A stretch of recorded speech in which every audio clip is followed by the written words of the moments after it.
여러분, 우리 사람이 가진 기술 중에 최고의 기술이 있다면 어떤 기술일까요? 사람이 가진 기술 가운데 최고의 기술, 그것은 바로 말하는 기술입니다. 이 말을 어떻게 하느냐에 따라서 그 사람의 삶의 질이 달라지는 거죠. 정말 이 말로 인해서 생과 사가 결정되는 것이 우리 인생사에 많이 있지 않습니까? 말 한마디에 전쟁이 일어나고 말 한마디로 전쟁이 그치는. 그래서 인간이 가진 기술 가운데 최고의 기술을 꼽으라면 아마 말이라고 생각해요. 말. 여러분, 이 세상이 가장 선호하는 사람이 어떤 사람입니까?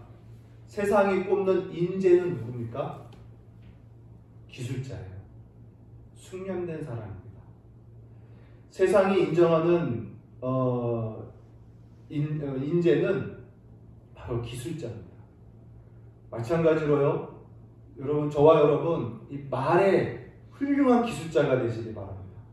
말을 정말 훌륭하게 잘 사용해서 정말 훌륭한 그런 삶의 질을 끌어가는 그런 기술자, 최고의 기술인 이 말의 기술을 잘 습득하고 사용하는 그런 기술자가 되기를 바라요. 여러분, 이 말, 인간만이 가질 수 있는 최고의 기술인데요. 이 말이 인간에게 어떻게 주어졌습니까? 바로 하나님께서 우리를 말하는 존재로 창조하셨어요. 성경에 하나님이 우리 인간을 창조할 때 하나님의 형상을 따라 창조하셨다고 했잖아요. 그 하나님의 형상 가운데 하나가 뭐냐? 바로 말씀하시는 하나님이에요. 하나님은 말씀하시는 하나님이십니다. 그래서 이야기가 그렇지만 사람에게 있어서 말하는 말이 최고의 기술인 것처럼 하나님에게 있어서도 하나님이 하시는 이 말씀이 최고의 능력을 갖고 있어요. 우리가 그렇게 받아들일 수 있어요. 말씀하시는 하나님, 하나님이 하시는 말씀, 이것은요 최고의 능력입니다. 하나님은 그 말씀으로 만물을 창조하셨어요. 말씀의 능력으로. 그리고 그 만물의 생명도 하나님이 말씀으로 다 주셨어요. 그리고 지금 피조된 만물을 지금도 말씀으로 붙들고 계셔요. 즉 말씀으로 계속 보존하고 계신다는 것입니다. 뿐만 아니라 우리 그 피조물 가운데 인격을 가진 우리 인간, 천사도 포함해서 특별히 이 지상에서는 인격을 가진 인간과 하나님은 그 말씀을 통하여 관계를 하셔요. 하나님은 말씀하시고 우리는 그 말씀을 듣고 우리도 하나님께 기도로 고백으로 아뢰고 주님은 우리의 말을 들으십니다. 그래서 말씀하시는 하나님을 통해서 우리가 하나님을 알게 되고 하나님과 교제하게 되고 관계하게 되는 거예요. 그러므로 여러분, 이 하나님이 하시는 말씀, 이게 얼마나 중요한 건지 몰라요. 하나님이 하시는 말씀이 없으면요, 그 하나님을 우리 인간이 어떻게 알 수 있겠습니까? 모릅니다. 하나님이 말씀해 주시기 때문에 우리가 하나님을 알게 되고요, 그 하나님을 만날 수 있게 되는 거예요. 그 하나님과 교제할 수 있게 되는 거죠. 만약에 말씀하시는 하나님, 다시 말하면 하나님이 하시는 말씀이 없으면요, 우리 인간이 그 하나님을 알려고 아무리 노력을 해도요, 코끼리 다리 만지는 거에 불과해요. 아무리 코끼리 다리를 만져도, 소경이 만져도 코끼리라고 알 수 없는 것처럼 하나님이 하시는 말씀이 없으면요, 인간은 그 하나님을 다 헛된 신으로만 이해하게 돼요. 그러니까 이 세상에 온갖 우상이 난무하고 온갖 거짓 신들이 난무하는 거예요. 오류에 계속 빠지는 수밖에 없는 거예요. 여러분, 하나님이 하시는 말씀이 이 인류에게 얼마나 중요한지 여러분 다시 한번 인식하시기를 바랍니다. 뿐만 아니라요, 하나님은 말씀으로요, 인간의 죽은 영혼을 다시 살리십니다. 다시 말하면 우리 죄와 허물로 죽은 우리 인간이 거듭나는, 다시 새 생명으로 거듭나는 그 힘과 능력이 어디서 나오느냐? 바로 하나님 말씀이에요. 베드로전서 1장에 너희가 거듭난 것은 썩어질 씨로 된 것이 아니요 썩지 아니할 씨로 된 것이니 살아있고 항상 있는 하나님의 말씀으로 되었느니라 라고 기록이 되어 있어요. 그러니까 이 죄로 어두워 있고 죽은 영혼이 새 생명으로 거듭나는 거죠. 하나님의 말씀이 들어갈 때, 말씀을 받을 때 우리는 거듭나는 거예요. 하나님 말씀은 우리를 다시 살리고 또 죽은 영혼을 거듭나게 하는 능력과 생명을 가져다 주는 그러한 말씀임을 우리는 또 알아야 합니다. 그래서 여러분, 우리가 성경을 통해서, 성경을 대할 때, 성경을 통해서 말씀하시는 하나님, 또 하나님이 하시는 이 말씀을 우리는 경건한 심령으로 대하는 그 마음가짐을 우리가 다시 한번 배우고 가져야 하는 것을 여러분 말씀드리고 싶습니다. 하나님의 말씀에 대한 여러분의 마음가짐과 태도가 어떤지 생각해 보시기를 바라요. 오늘 우리가 읽은 4장, 이 4장 안에는 4개의 비유가 나옵니다. 오늘 우리가 첫 번째 비유만 읽었는데 오늘 4가지 비유를 다 살펴볼 거예요. 이 4가지 비유가 전부 무엇과 관련이 있냐면 바로 이 하나님의 말씀과 관련이 있어요. 비유가. 예수님께서 바닷가에 계시니까 수많은 무리들이 예수님 앞에 나옵니다. 예수님이 그 무리를 보시고 사공을 하면서 배를 잠깐 띄워라. 그리고 예수님이 그 배에 타십니다. 그리고 배를 살짝 띄우고 무리들은 바닷가 육지에 서서 예수님의 말씀을 듣고 있어요. 그때 예수님이 하신 비유가, 첫 번째 비유가 뭐냐? 바로 우리가 방금 읽은 씨 뿌리는 자의 비유입니다. 씨 뿌리는 자가 씨를 뿌리러 나가서 뿌릴 때 덜어는 길가에 떨어져 새들이 와서 먹어버리고, 덜어는 흙이 얕은 돌밭에 떨어져 곧 싹이 나나 해가 돋으면 뿌리가 없어서 곧 말라버리고, 덜어는 가시밭에 떨어져 가시의 기운이, 말씀의 기운을 막아서 그 씨가 결실치 못하고, 덜어는 좋은 땅에 떨어져 자라서 모성해져서 30배, 60배, 100배의 결실을 맺었다. 이 비유를 딱 하시고 예수님이 떠나시는 거예요. 그리고 오늘 우리가 이제 10절부터 읽은 본문이 예수님이 그리고 떠나시고 홀로 계실 때 제자들이 와서 묻는 거예요. 예수님, 비유로만 말씀하시고 가셨는데 그 비유가 무슨 뜻입니까? 묻는 겁니다. 그때 예수님께서 말씀하시죠. 하나님 나라의 비밀을 너희에게는 주었으나 외인들에게는 모든 것을 비유로 말하느니라. 이렇게 말씀해요. 그러면서 구약 성경의 한 말씀을 인용하시죠. 그들로 보기는 보아도 알지 못하며 듣기는 들어도 깨닫지 못하게 하여 돌이켜 죄사함을 얻지 못하게 하려 함이라. 이 말씀을 하죠. 그리고 제자들에게 그 비유를 쫙 풀어서 이야기하십니다. 이게 이제 14절부터의 말씀이죠. 뿌리는 자는 무엇을 뿌립니까? 말씀을 뿌리는 자를 뿌리는 것이다. 이렇게 말. 그 씨가 결국 말씀이라는 거죠. 비유로. 그 말씀이 길가에 뿌려졌다는 것은 이들을 가리킴인데, 곧 말씀을 들을 때 깨닫지 못함으로 사단이 즉시 와서 그들에게 뿌려진 말씀을 빼앗는 것이고, 말씀이 돌밭에 뿌려졌다는 것은 이들을 가리킴이라, 곧 말씀을 들을 때 즉시 기쁨으로 받으나 그 속에 뿌리가 없어서 견디다가 말씀으로 인해서 환난과 박해가 일어나면 곧 곧 넘어지는 자요, 곧 실족한다. 다른 성경에는 배반한다, 곧 배반하는 자요 이렇게 기록이 되어 있어요. 또 말씀이 가시떨기에 떨어졌다는 것은 이들을 가리키는데 말씀을 듣기는 하되 세상의 염려와 재물의 유혹과 기타 욕심이 들어와 말씀을 막아서 결실하지 못하게 되는 자라. 좋은 땅에 뿌려진 자들은 이들을 가리킴이라 말씀을 듣고 받아 30배, 60배, 100배의 결실을 맺는 자다. 이렇게 설명을 해요.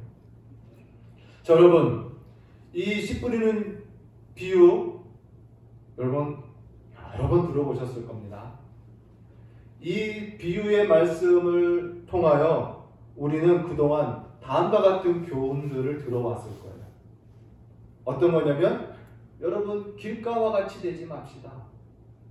여러분 돌밭과 같이 되지 맙시다. 가시밭과 같이 되지 맙시다. 좋은 밭과 같이 되어서 결실하는 신자가 됩시다. 이런 교훈을 많이 들었어요. 이 교훈이 이 비유에 안 들어있는 건 아니에요. 이 비유 안에 이 교훈이 분명히 들어있습니다. 그런데 예수님께서 만약에 이 교훈을 하기를 원하셨다면 듣는 회중들에게 길가와 같이, 돌밭과 같이, 가시밭과 같이 되지 말고 좋은 밭 같은 사람이 되어라 라는 것을 교훈하는 것이 목적이었다면 예수님은 비유하시고 나서 그거를 그들에게도 어떻게 해요? 설명해 주셨을 거예요. 예수님의 교훈을 쭉 보면요, 우리가 성경 복음서를 통해서 마태, 마가, 누가, 요한복음의 복음서를 통해서 쭉 보면요, 예수님의 교훈은 대부분 직설적인 법을 사용해요. 직접 설명하셔요. 비유를 사용하신다 할지라도 비유 후에 꼭 교훈을 하실 때는 설명하셔요. 예를 들면 우리가 저번에 본 대로 천국은 누가 들어가는 겁니까? 천국에서 누가 큽니까? 라는 질문에 예수님께서 몸으로 보여준 비유가 있어요. 어린아이 하나를 그들에게 데리고 오지 않습니까? 그리고서 비유적으로 천국은 이런 어린아이와 같은 자가 되어야만 들어가느니라 라고 비유로 말씀하셔요. 근데 그렇게 끝내십니까? 예수님이 교훈하실 때는요, 그 비유를 풀어서 교훈을 그 자리에서 다 해주셔요. 그러므로 너희가 이 어린아이 같이 자신을 낮추는 자가 천국에서 큰 자다라고 분명히 교훈을 풀어 설명하십니다. 근데 예수님은 여기서 많은 무리들에게 비유만 하고 그냥 가셨다는 거예요. 지금까지 우리가 들어왔던 이런 교훈들, 돌밭이 되지 말자, 길가가 되지 말자, 가시밭이 되지 말자, 좋은 밭이 되자라는 교훈이 분명히 들어있지만 무리 중에 예수님께서 하실 때에 이 말씀을 비유로 말씀하신 의도에는 이 교훈이 직접적으로 들어있지는 않다는 거예요. 그러니까 이 교훈을 직접적으로 하고자 하신 것은 아니라는 거예요. 그럼 무엇이냐? 예수님이 의도하시는 건 무엇이냐? 우리가 아까 읽은 대로 그들이 보기는 보아도 알지 못하고 듣기는 들어도 깨닫지 못하게 하기 위하여, 또 들어서 돌이켜 제사함을 얻지 못하게 하기 위하여 예수님이 비유로 말씀하신다. 이렇게 말씀하는 거예요. 곧 예수님이 이 비유로 하신 의도는 무엇이냐? 천국은 이런 곳이다라는 겁니다. 마태복음에는요, 동일한 내용이 천국은 이와 같으니 라고 하면서 시작을 하셔요. 곧 천국의 모습을 예수님이 비유로 설명하시는 거예요. 교훈이 아닌 천국의 모습을 설명하고 계시는 거예요. 비유로. 즉 어떤 거냐면 하나님의 말씀이 이 씨처럼 많은 사람들에게 뿌려진다는 거예요. 많은 사람들에게 전파된다는 거예요. 들려집니다. 그러나 그 말씀을 온전히 깨닫고 그 말씀을 지켜서 열매 맺는 수는 적다. 이 이야기를 하시는 거예요. 천국이 이렇다는 거예요. 곧 말씀은 많이 뿌려지지만 그 말씀을 깨닫는 자, 열매 맺는 자, 결실 맺는 자는 적다는 것을 예수님은 비유로 보여주시는 거예요. 설명하시는 거예요. 여러분, 저야 가장 큰 고민이겠지만 많은 성도들도 이와 같은 고민이 있을 수 있을 것 같아요. 뭐냐면 왜 사람들은 변하지 않는가? 이런 고민을 할 수 있어요. 하나님의 말씀을 그토록 많이 오랫동안 들어왔으면서도 왜 사람들은 변하지 않는가? 이런 고민을 하고 또 의구심을 갖게 됩니다. 그러다 보니 어떤 생각을 하게 되냐면, 그래, 사람은 원래 그렇지. 사람은 원래 잘 변하지 않아. 라는 생각을 하게 돼요. 그게 정상일 거야, 어쩌면. 너무 변화를 기대할 필요가 없어. 기대하지 마. 그냥 그러려니 하면서 보내. 라는 생각이 들어온다는 거예요. 여러분, 교회 안에 이러한 의식이 들어와요. 다시 말하면 영적 패배주의적인 의식이 들어와요. 더 나아가서 하나님의 말씀에 대한 잘못된 의식이 들어온 거예요. 뭐예요?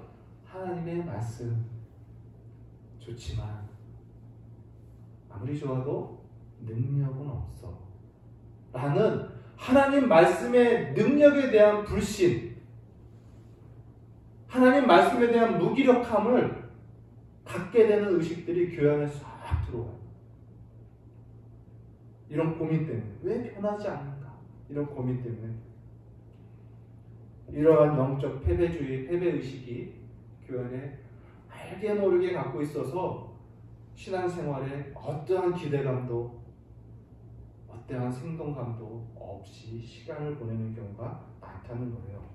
근데 여러분, 오늘 이 비유는요, 이러한 현상이 영적 패배주의를 갖게 하는 현상도 현상을 설명하는 것도 아니고, 하나님의 말씀에 능력이 없고 하나님의 말씀에 생명력이 부족한 것을 이야기하는 것이 아니라 뭐예요? 이러한 모습은 하나님의 말씀에 이미 예고된 모습이다라는 거예요. 하나님의 구약 성경에 이미 예고된 거예요.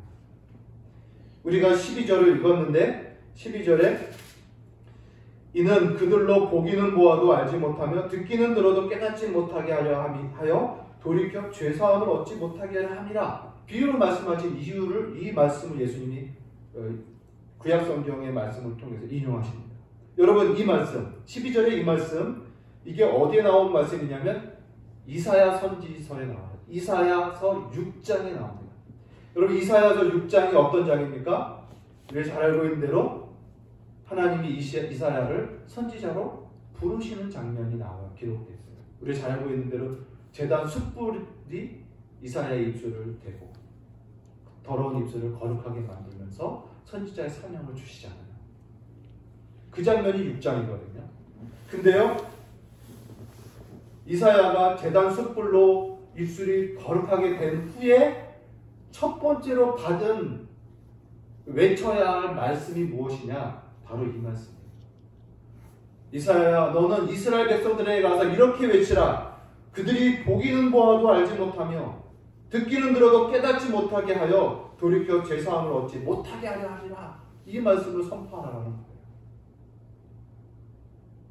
여러분, 생각해봐요. 지금 이사야는 그 제단 숯불에 그 거룩함을 부여받고 선지자의 사명을 부여받는 첫 순간인데, 그 처음으로 외쳐야 할 메시지가 들어도 듣지 못하며 보아도 보지 못하게 되어서 돌이켜 회개하여 죄사함을 얻지 못하게 하라. 이 말씀인 거예요. 여러분, 이 사명 얼마나 당황스러웠어요. 설교자로서, 메신저로서 기대와 비전이 있어요. 하나님의 말씀을 선포하면 그 말씀을 들은 자들이 변화되고 회개하고 성화를 이루고 성장하고 큰 부흥이 일어날 거라는 걸 기대하고 비전을 갖고 선포합니다. 근데 이사야가 처음 받은 메시지는 반대의 메시지를 받아요. 저들은 보아도 보지 못한 자와 같을 것이고 들어도 듣지 못한 자와 같아서 돌이켜 죄사함을 받지 못한다. 이 메시지를 선포하는 거예요. 얼마나 가슴 아픈 메시지입니까? 실제로 이사야가 평생 사역하면서 경험하는 게 뭐냐? 아무리 하나님의 말씀을 선포해도 이스라엘 백성들은 그 설교와 선포를 듣고 변화되지 않아요. 회개가 없어요. 도리어 박해와 핍박, 감옥에 가둠, 매로 때림 이런 것들만 있고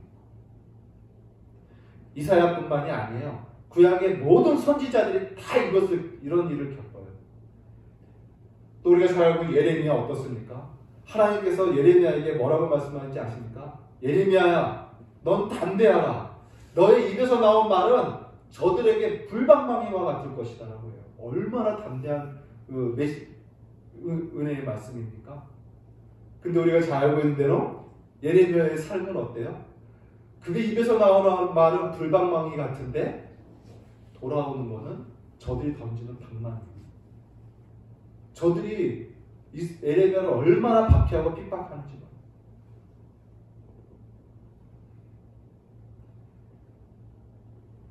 이것이 하나님의 말씀을 전하는 천국의 모습을 이렇게 기록돼요. 세례 요한도 마찬가지예요. 일찍 순교를 당하지 않습니까?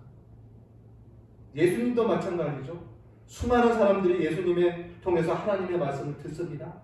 근데도 온전히 변화와 믿음으로 나가는 자가 없어요. 결국 예수님의 끝에 가서 어때요? 모든 말씀을 들었던 자들이 다 같이 일어나서 예수님을 죽이자고 달려들잖아요. 오늘 더러는 길밭에, 더러는 돌밭에, 더러는 가시밭에 떨어져야 하나님의 말씀. 그래서 많은 사람들이 말씀을 듣지만 그 말씀을 듣고 깨닫고 변화되어서 열매를 맺는 자는 어떻게 해요? 적어요. 그 수는. 그러나 그 수는 적지만 사람의 수는 적지만 그 적은 자 중에 말씀을 듣고 깨닫는 자들이 경험하는 말씀의 능력과 결실은요 30배, 60배, 100배를 경험하는 거예요. 말씀을 받아 그 은혜를 경험하는 자들은요 풍성함을 경험합니다. 풍성한 생명력을 경험합니다. 이것이 말씀을 전하는 자의 소망이에요. 그 보여주는 현상과 다른 것입니다. 우리는요 어떤 변화나 성장이 없는 어떤 그런 사람이나 또는 교회를 보면서 이런 생각을 하게 돼요. 저 교회는 그 말씀이 부족한가 봐. 저 교회는 성장도 없고 변화도 없어. 말씀이 부족해. 뭔가 말씀이 미숙해. 말씀을 잘 못 전하는 것 같아. 이런 생각을 하게 돼요. 물론 하나님의 말씀, 복음을 바르게 전하지 못하고 엉뚱하게 전파되는 교회가 있긴 해요. 그러나 그것은 이 비유에, 이 범주에 들어가지 않아요. 그것은요 하나님의 말씀에 문제가 있는 것이 아닙니다. 변화와 성장이 없는 그 모습을 보면서 하나님의 말씀이 능력이 없어서가 아니라 오늘 비유로 보면 뭐예요? 밭에 문제가 있는 거예요. 듣지만 듣지 못하는 사람들이 있고 못하는 사람처럼 가는 사람이 있고 보아도 보지 못한 자와 똑같은 인생을 살아가는 사람이 있고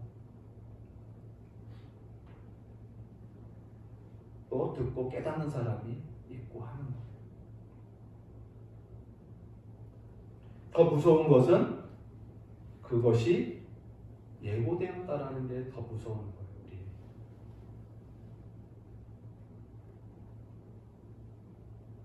과연 나는 어떤 가치인가라는 거죠.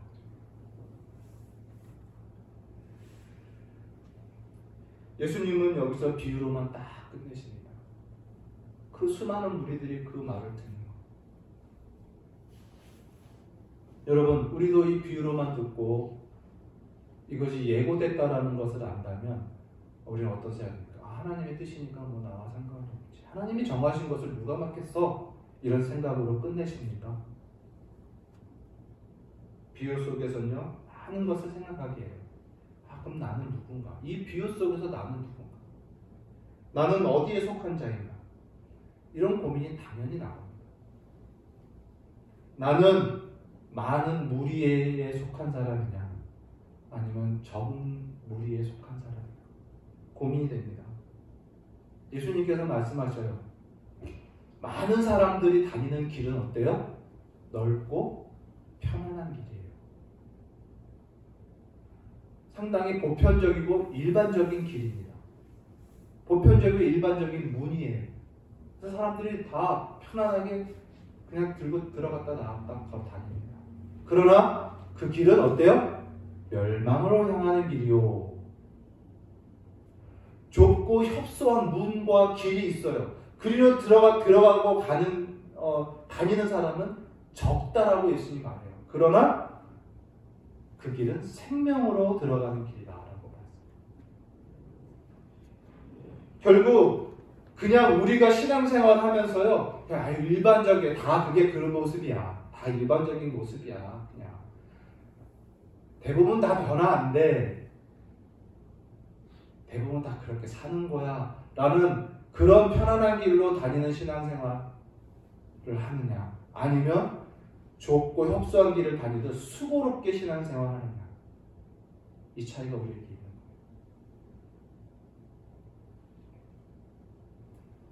거예요. 우리가 이제 4가지 비유를 다 보기로 했는데요. 두 번째로 나오는 비유가 이제 21절부터 나오는 거예요. 또 그들에게 이르시되, 제가 읽겠습니다.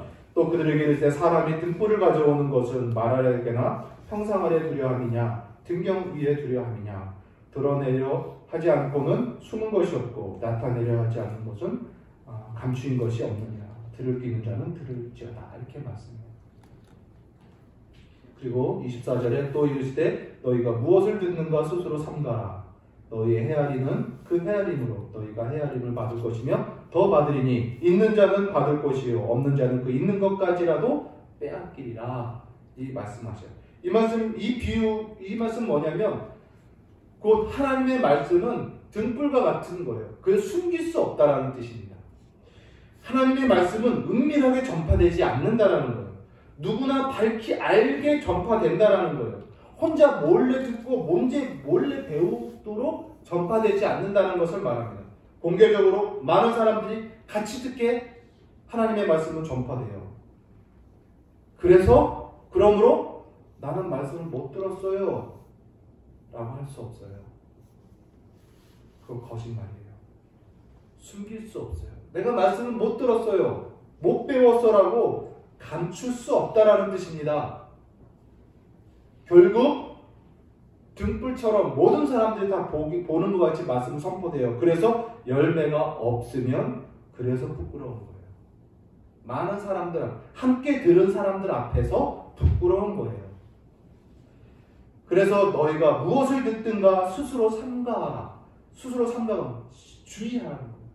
무엇을 듣는지 주의하라. 너희 헤아리는 그 헤아림으로 너희가 헤아림을 받을 것이고 더 받을 것이며 있는 자는 더 받고 없는 자는 그 있는 것마저 빼앗기리라고 말씀해요. 무엇을 듣는가 주의하라. 다른 복음서에는요, 이 말씀이 어떻게 듣는가를 주의하라. 이렇게. 결국 메시지는 뭐냐면 우리가 하나님의 말씀을 무엇으로 어떻게 듣는지가 중요하다는 거예요. 여러분, 우리가 글을 쓸 때에도요, 서론, 본론, 결론이 있잖아요. 이 성경도요, 각 성경마다 구조적인 어떤 구조가 있어요. 우리가 4장을 읽었지만 4장이 시작되기 바로 3장 끝에, 4장 바로 위에는 무슨 내용이 있냐면요. 예수님이 말씀을 가르칠 때 예수님의 어머니와 육신의 어머니와 육신의 형제들이 와서 예수님을 찾아요. 그러니까 사람들이 예수님께 가서 예수님 당신의 부모와 당신의 형제들이 밖에서 당신을 찾습니다 라고 해요. 그때 예수님께서 뭐라고 말씀합니까? 내 부모와 내 형제가 누구냐? 하늘에 계신 하나님의 뜻대로 하는 자가 내 형제요, 내 자매요, 내 어머니니라 이 말씀을 하셔요. 그리고 나서 4장이 이 비유가 시작되고 5장은 예수님의 메시아적인 이 기적 권능의 사역이 쫙 기록이 되고요. 6장에 들어가서 어떤 말씀이 되냐면 6장에 선지자가 자기 고향과 자기 식구와 자기 친족에게는 존경을 받지 못한다. 이 이야기가 딱 6장의 시작점에 있어요. 그러니까 3장 끝부분과 6장 초반이 이 4장과 5장 사이에 있는 샌드위치처럼 샌드위치 기법이라고 해요. 이 딱 묶어 있는 거예요. 메시지를 더 풍성하게 이해할 수 있는 그 해석법이죠. 이 6장에 선지자가 자기 고향과 자기 친척과 자기 집 외에서는 존경을 받지 못함이 없다. 이 이야기가 시작이 되는 거예요. 결국 무슨 말입니까? 선지자는요, 자기 고향, 자기 친척, 자기 집 식구에게는 존경을 받지 못한다는 거예요. 왜 그럴까요? 왜 그럴까요? 그들이 가진 선입견 때문이에요. 육신의 형제들이 갖고 있는 육신적 선입견이에요. 그 선지자에 대한 성격을 다 알고 있어요. 그의 습관을 알아요. 그의 약점이 뭔지 알아요. 그의 버릇, 그의 흉, 그의 미숙함, 그가 가진 지식의 수준 다 알고 있어요. 이러한 것들 때문에 그 선입견 때문에 그 선지자를 존경하기가 어려워요. 존경함이 안 생기는 거죠. 근데요, 구약의 선지자들을 다 보세요. 뛰어난 학자 별로 없습니다. 목동, 직업이 목동, 어떤 사람은 누에치기, 뽕치기, 뽕누에죠. 뽕나무를 치는 사람, 또는 목수, 이런 사람들이 선지자로 부름을 받아요. 육신적으로 보면 존경할 것이 하나도 없어요. 성격도 마찬가지예요. 성격도 어떤 사람은요, 상당히 우유부단합니다. 우리가 선지자를 읽으면 인간적으로 너무 우유부단해요. 또 어떤 사람은 성격이 불같아요. 어떤 사람은요, 쉽게 기뻐했다가 쉽게 우울하게 빠져 성격 장애인 같은 그런 사람도 있어요. 요나 같은 사람 어때요? 급히 즐거워했다가 급히 낙심하잖아요. 이렇게요, 육신적으로 보면 존경할 것이 하나 없어 보여요. 그래서 존경심이 안 생겨요. 왜냐? 보이는 허물이 많기 때문에 그래요. 그러나 그 고향과 그 친척과 그 식구들 외에서는요, 선지자들은 존경을 받아요. 왜 그럴까요?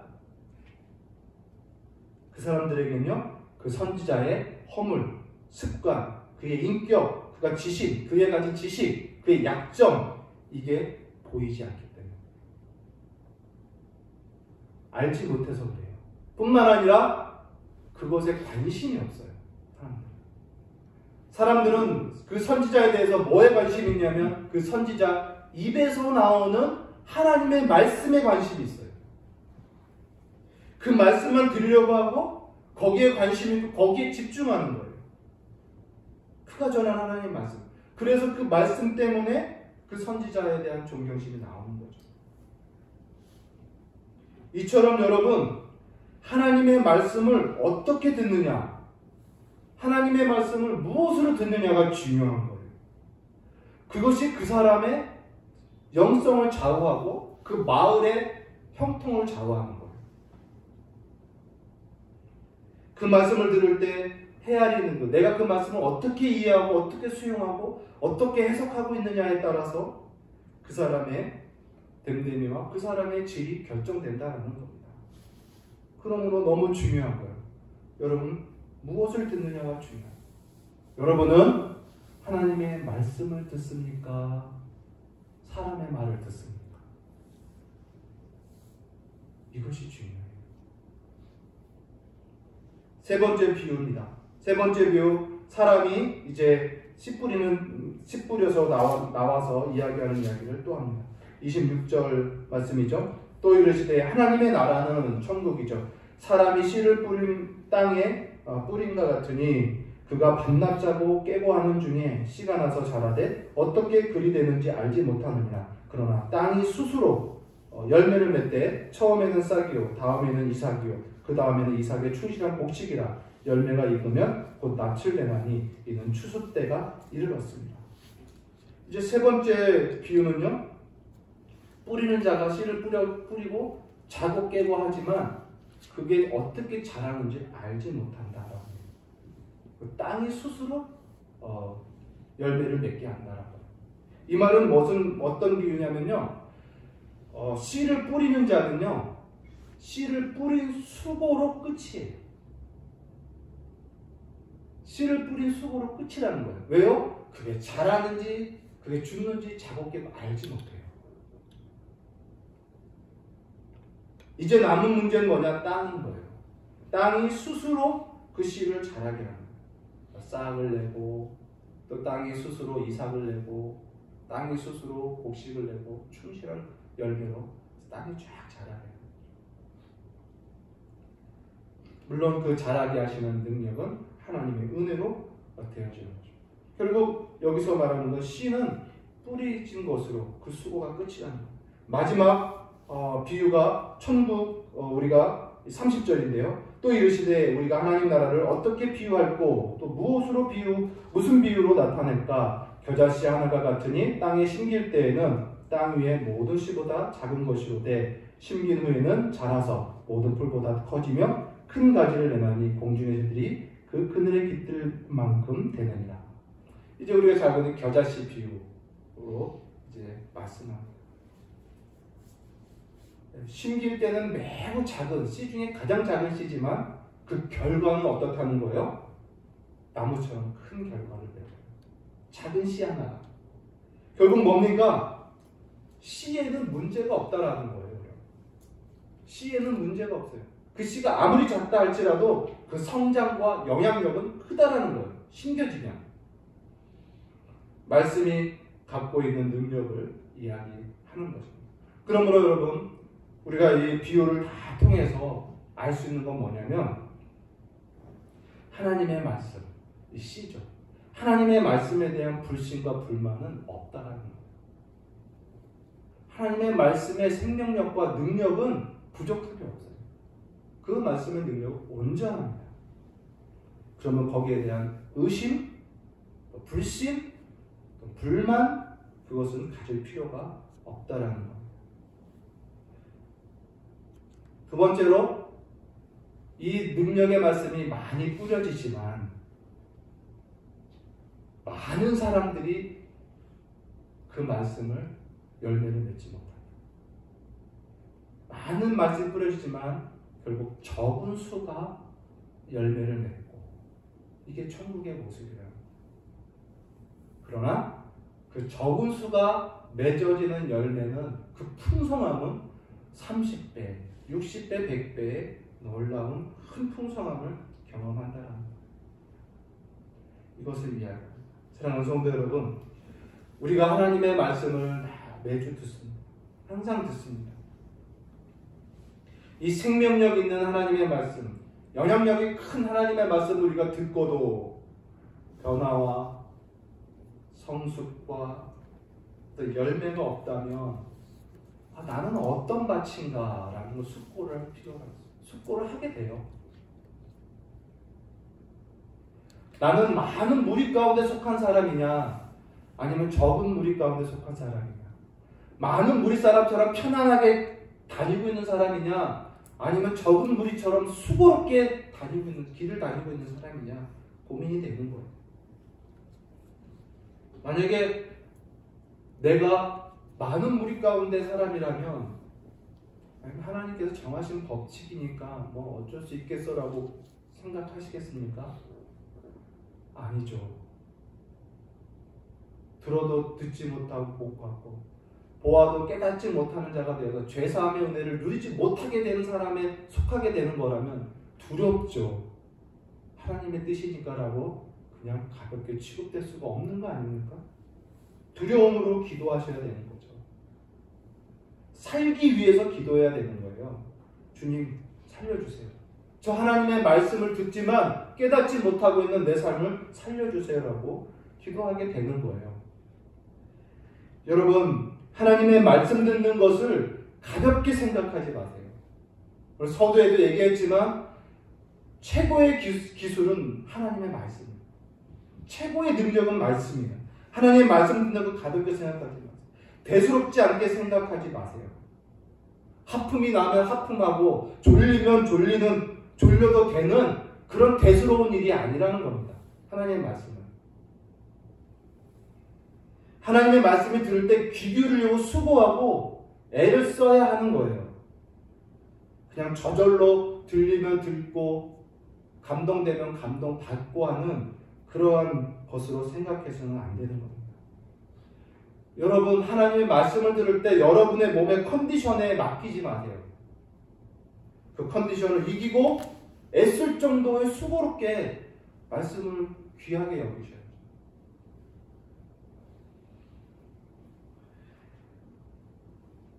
신앙생활 가운데 신자들이 가장 자신의 지성과 자신의 감성과 자신의 의지를 가장 활용하지 않는 시간이 언제냐? 설교 시간, 말씀 듣는 시간, 봉사하는 거, 일하는 거 열심히 해요. 가장 무기력한 시간이 하나님 말씀을 듣는 시간. 지성이 셧다운돼 있어요. 앉는 순간 지각을 다 셧다운 시킵니다. 수고하지 않는 시간, 가장 수고하지 않는 시간. 그런데 실상 하나님은 말씀하시는 하나님이십니다. 말씀하시는 하나님, 그 하신 말씀을 우리가 들어야 돼요. 거기에 우리가 생명이 있고 그곳으로 하나님은 어떤 분인지 알아가고 그곳으로 하나님과 관계할 수 있는 겁니다.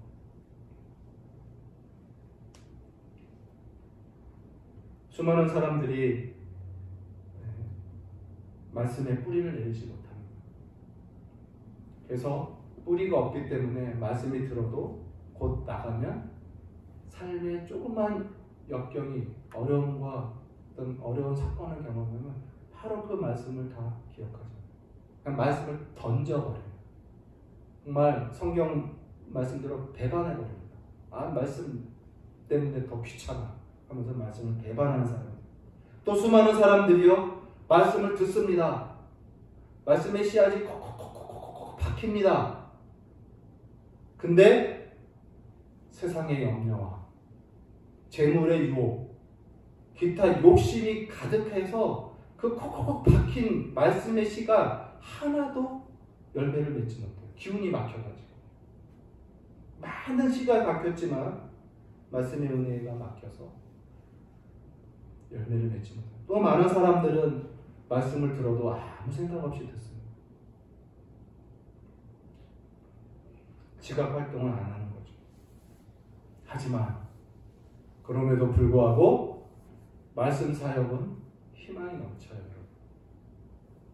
많은 사람들이 그렇다 할지라도 하나님의 말씀 사역, 설교 사역, 복음 사역은 희망과 소망이 넘쳐요. 낙심할 것이 없어요. 왜요? 대다수 사람들이 그렇다 할지라도 적은 수의 사람들 가운데에는 30배, 60배, 100배의 결실을 맺게 됩니다. 그것이 말씀 사역의 소망이에요. 그것이 설교 사역의 큰 위로입니다. 큰 기쁨입니다. 사랑하는 성도 여러분, 이제 우리가 이 10분이는 비유와 여러 비유를 통해서 예수님이 비유로만 하신 말씀은 천국이 이런 거죠. 하나님의 말씀은 이런 거예요. 많은 사람이 듣지만 적은 수가 열매를 맺는다 라는 것입니다.